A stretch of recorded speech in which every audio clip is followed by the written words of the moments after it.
দর্শক, টিকেজি নিউজ টিভির পক্ষ থেকে সবাইকে স্বাগত জানাচ্ছি। আমি মোহাম্মদ জাহিরুল ইসলাম রনি। দর্শক, এই মুহূর্তে অবস্থান করছি ঠাকুরগাঁও 250 শয্যার যে জেনারেল বিশিষ্ট জেনারেল হাসপাতালটি রয়েছে, সেই হাসপাতালে অবস্থান করছি। দর্শক, আপনারা ইতিমধ্যে জেনেছেন যে ঠাকুরগাঁও জেলার যে কালেক্টরেট স্কুল অ্যান্ড কলেজের যে বার্ষিক প্রতিযোগিতা আয়োজন করা হয়েছিল এবং সাংস্কৃতিক অনুষ্ঠান আয়োজন করা হয়েছিল। সেই সাংস্কৃতিক অনুষ্ঠানে কিন্তু হচ্ছে ছাত্রদের দুপক্ষের কিন্তু সংঘর্ষ হয়। সেই দুপক্ষের সংঘর্ষে কিন্তু ৫ থেকে ৬ জন গুরুতর আহত হন। তার মধ্যে একজনকে ঠাকুরগাঁও আধুনিক 250 শয্যার যে জেনারেল হাসপাতালটি রয়েছে, সেই হাসপাতালে কিন্তু ভর্তি করানো হয়। এবং আমরা দেখছি যে এখানে যে জেলা প্রশাসক মহোদয় রয়েছেন, ঠাকুরগাঁও জেলা প্রশাসক মহোদয়, তিনি কিন্তু সেই আহত ব্যক্তিকে দেখতে এসেছেন এবং তিনার সাথেই ঠাকুরগাঁও পুলিশ সুপার মহোদয় কিন্তু দেখতে এসেছেন। আমরা সরাসরি সেটি আপনাদের দেখানোর চেষ্টা করছি।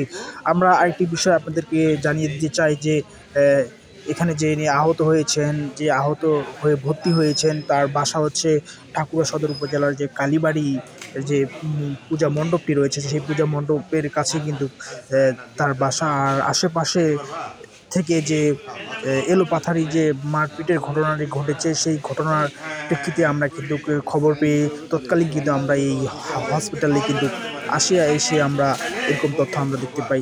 দর্শক, আমরা সরাসরি কিন্তু আমরা আপনাদের সেটি দেখানোর চেষ্টা করছি। সেই সাথে জেলা প্রশাসক মহোদয় এবং বিভিন্ন গোয়েন্দা সংস্থার লোক কিন্তু এখানে উপস্থিত রয়েছেন। আমরা আমাদের এক সহকর্মীর কাছে জানতে চাইব আসলে কি ঘটেছিল এবং কি ঘটেছে সেটি আমাদের জানাবেন। গভীর ক্ষত রয়েছে এবং তার পিঠে একটি ক্ষত আমরা দেখেছি। ডাক্তার তাৎক্ষণিকভাবে তার যে চিকিৎসা করেছে, চিকিৎসার পরে ডাক্তার তাকে রংপুরে রেফার করেছে। ডাক্তার যেটি বলছে যে তার অবস্থা আশঙ্কাজনক। এই ঘটনার পরেই কিন্তু আমরা দেখেছি পুলিশের একটি দল এখানে আসে এবং সেনাবাহিনীর একটি দল এসে পরিস্থিতি নিয়ন্ত্রণে নেয়। বর্তমানে আমরা দেখছি যে ঠাকুরগাঁও যে জেলা প্রশাসক রয়েছে এবং পুলিশ সুপার ঘটনাস্থল পরিদর্শন করেছেন এবং তারা বলছেন যে যারা দোষী তাদের আইনে আওতায়।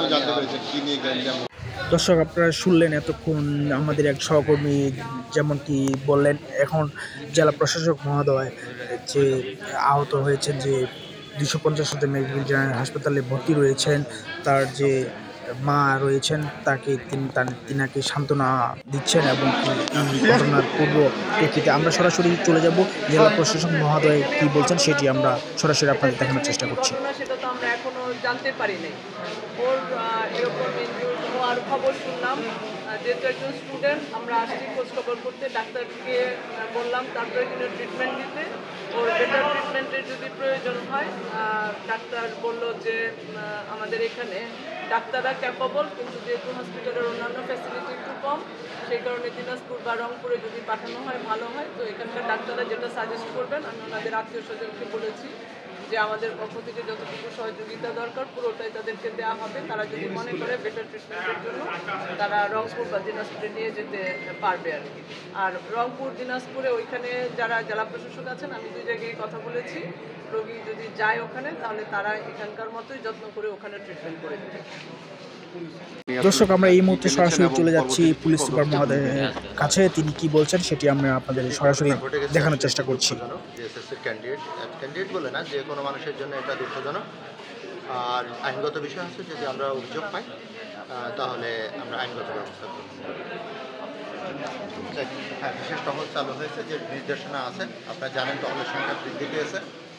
আর পহেলা রমজান থেকে আমরা এটা আরও স্পেশাল কেয়ার নিব। আর আপনারা জানেন যে আমরা গতকাল একজন অপহরণকারীকে অ্যারেস্ট করেছি, যে ভিকটিম তাকে উদ্ধার করেছি। এর সাথে সংশ্লিষ্ট দলিলপত্র বা ডকুমেন্ট যেগুলো সেগুলো আমরা উদ্ধার করেছি। সুপার এবং এসপি মহোদয় কিন্তু সেটি আমাদের জানিয়েছেন, সেটি কিন্তু আমরা সরাসরি আপনাদেরকে জানানোর চেষ্টা করব। সেই সাথে আরেকটি বিষয় আপনাদের জানাতে চাই যে আহত যে তুর্য নামে যে শিক্ষার্থীটি রয়েছে, ভর্তি রয়েছে আধুনিক 250 শয্যার জেনারেল হাসপাতালে, তাকে কিন্তু উন্নত চিকিৎসার জন্য দিনাজপুর কিংবা রংপুর মেডিকেল কলেজ হাসপাতালে নিয়ে যাওয়া হবে, এমনটাই নিশ্চিত করেছেন জেলা প্রশাসক মহোদয়।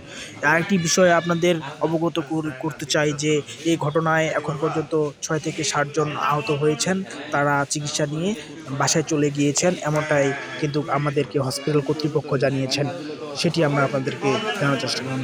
দর্শক, এই ছিল ঠাকুরগাঁও যে কালেক্টরেট স্কুলের যে দুই গ্রুপের শিক্ষার্থীদের মধ্যে যে সংঘর্ষের ঘটনা, সেই ঘটনার সর্বশেষ খবর। পরবর্তী আপডেট জানতে টিকেজি নিউজ টিভির সাথে থাকুন। পরবর্তী যে কোনো আপডেট পেতে আমরা আছি আপনাদের পাশে। Zahirul Islam Roni, TKG news TV, Thakurgaon.